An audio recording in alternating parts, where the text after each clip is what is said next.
warahmatullahi wabarakatuh. Kami dari kelompok mata kuliah keterampilan berbicara akan mengimplementasikan metode pembelajaran bercerita. Sebelumnya, izin memperkenalkan dulu. Nama saya Sarul Faturrahman. Nama saya Adi Muhammad Fadila. Nama saya Maya Putri. Nama saya Yana Mariana. Nama saya Fitla Mustintasari. Selamat mengajar. Assalamualaikum. Waalaikumsalam.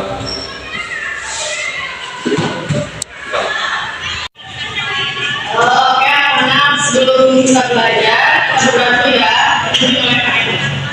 Sebelum belajar, alangkah baiknya kita berdoa. Berdoa dalam hati, mulai. Berdoa selesai, bagi salam. Assalamualaikum warahmatullahi wabarakatuh. Pelajaran hari ini. Baik. Ibu absen dulu ya, Adi. Ada ibu. Kita ada Bu. Calon. Ada ibu. Riyadi. Ada Bu. Selama liburan kemarin, kalian liburan kemana aja? Ke rumah ada ibu. Jakarta Bu. Jogja Bu. Sekarang Ibu mau minta kalian untuk ceritakan kegiatan sama kemarin liburan. Ditulis ya, nanti dipanggil depan. Baik ibu. Depan. Boleh. Depan.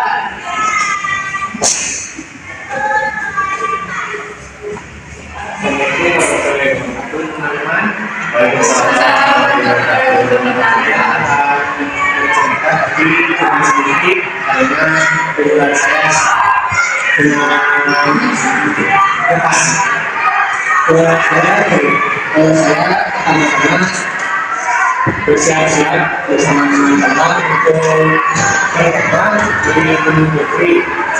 Saya sudah menyiapkan alat-alat dan barang untuk bersama. Dan saya menuju ke rumah teman lebih dahulu dan di sana setelah itu saya melakukan doa perkenannya. Terus saya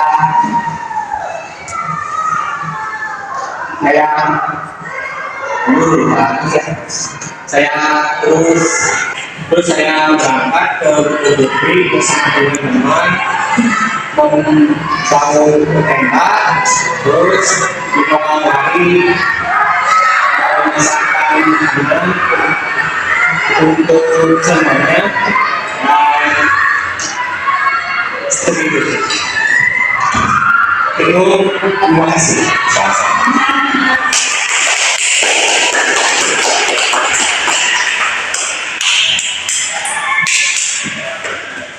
Yang lainnya sudah belum?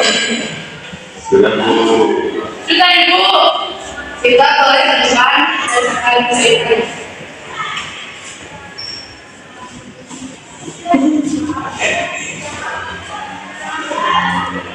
Langsung Bu. Iya. Pada hari libur kemarin, aku pergi jalan-jalan ke Monas bersama ayah, ibu, dan kakak.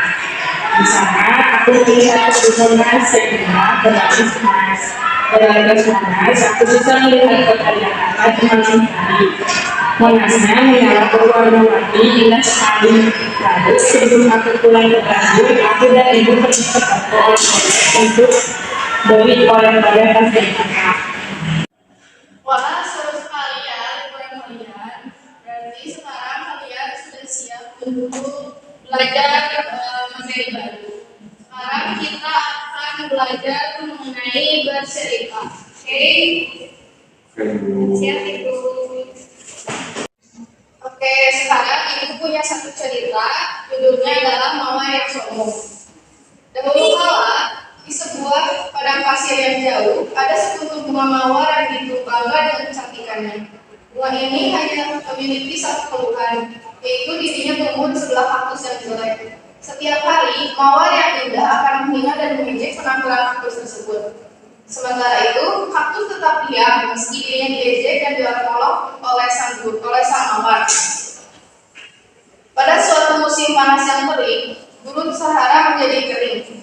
Tidak ada air yang tersisa untuk tanaman. Mawar di kala itu membutuhkan banyak air agar tidak layu dan tetap cantik. Sayangnya, kelopaknya yang indah mulai mengering dan kehilangan warna suburnya. Mawar merasa bahwa ini adalah akhir dari dirinya. Tak lama kemudian datang seekor burung gereja yang mencelupkan paruhnya ke dalam kaktus untuk minum air. Melihat hal tersebut, Mawar dengan malu bertanya kepada kaktus, "Kaktus, apakah aku boleh meminta airmu?" Kaktus yang baik hati langsung menyetujuinya. Kebaikan kaktus tersebut membuat Mawar menyesal dan telah mengejek dan mengoloknya. Pada akhirnya, mereka berdua pun menjadi sahabat dan bisa melewati segala kesulitan saat musim panas. Oke, tadi Ibu sudah membacakan satu buah cerpen dan Ibu mau kalian jawab siapa tokoh dari cerita tersebut. Saya tuh izin jawab. Silakan siapa? Dalam tokoh ada bunga mawar, kaktus, dan burung gereja. Oke, kalau tokoh si bunga mawar itu seperti apa tokohnya? Saya dulu. Iya, seperti apa? Sombong sama ini Bu. Dari cerita tersebut, amanat apa yang bisa kalian dapatkan? Saya dulu. Amanat yang bisa kita ambil dari cerita tersebut, itu kita tidak boleh sombong, menghina dan juga menyakiti teman, karena itu perbuatan yang tidak terpuji. Dan kalian harus menolong orang lain yang sedang membutuhkan. Di sini ada definisi metode bercerita. Metode bercerita menurut Padilla adalah metode yang mengisahkan suatu peristiwa atau kejadian kepada peserta didik. Kejadian atau peristiwa tersebut disampaikan melalui tutur kata, ungkapan, dan mimik wajah yang unik yang mampu menarik perhatian peserta didik untuk mendengarkan dan mencerna isi cerita.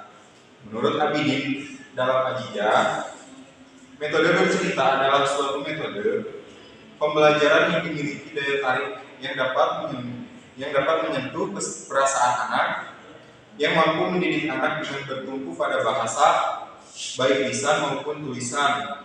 Metode bercerita disebut Abidin sebagai metode berkisah. Dari beberapa teori di atas dapat didefinisikan bahwa metode bercerita adalah metode yang digunakan guru dalam menuturkan, menyampaikan suatu informasi atau perasaan yang ditunjukkan kepada siswa melalui rangsangan cerita-cerita atau kejadian tertentu dengan tujuan untuk mengasah keterampilan anak dalam menyimak atau mengingat materi yang disajikan untuk membantu anak dalam menyikapi permasalahan yang ada yang berkaitan pada permasalahan yang dihadapi dalam kesehariannya. 2. Manfaat dan tujuan metode bercerita bagi anak. Dengan bercerita membantu anak untuk mendapat pengembangan kesadarannya akan kepentingannya beragama serta mampu melatih konsentrasi anak. Dari beberapa pertanyaan tersebut dapat tertarik kesimpulan bahwa pentingnya bercerita untuk anak adalah sebagai alat yang digunakan untuk menstimulasikan pendidikan budi pekerti yang terkandung dalam mempelajari nilai agama dan moral, melatih daya serap dan konsentrasi pada anak sebagai dengan memberikan contoh cerita perilaku baik buruk, mendorong anak untuk dapat makna isi yang terkandung dalam cerita tersebut.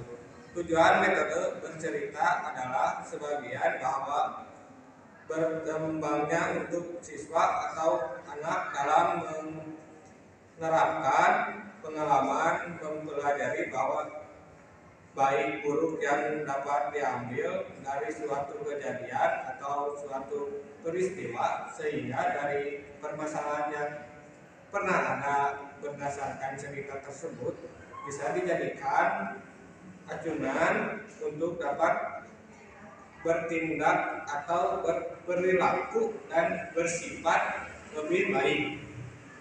Terima kasih. Yang ketiga adalah teknik menceritakan dongeng. Dongeng adalah cerita masa lampau yang digunakan sebagai penyampaian pesan-pesan kebijakan kepada anak sebagai warisan budaya dari nenek moyang.